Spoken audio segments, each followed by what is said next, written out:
Friday కాస్కో నుంచి ఇంటికి వస్తున్నాము. ఒక్కసారిగా రెయిన్ పడింది. రెయిన్ పడటంతో అవి ముందు రోడ్డు కూడా కనిపించలేదు. డ్రైవ్ చేయాలంటే చాలా కష్టం వేసింది.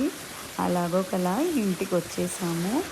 అక్కడ నా ఆలోచన అంతా ప్లాంట్స్ ఎలా ఉన్నాయి, మేము వెజిటబుల్స్ వేసాం కదా, ఆ ప్లాంట్స్ అన్నీ కూడా బ్రేక్ అయిపోయినాయేమో అనుకున్నాను. అవి చాలా వెజిటేబుల్స్ కూడా వచ్చినాయి కదా, అందులో చాలా బరువుగా ఉంటాయి కదా, సొరకాయలు కూడా వచ్చినాయి. అవి విపరీతమైన చాలా చాలా రెయిన్ పడింది. గాలి ఎక్కువగా అనిపించింది. థండర్స్ ఉండటం వల్ల చాలా భయం వేసింది. ఇంకా నేను అలా అలా చూస్తూ ఉన్నాను, ఏమన్నా ప్లాంట్స్ పాడవుతాయేమో అని.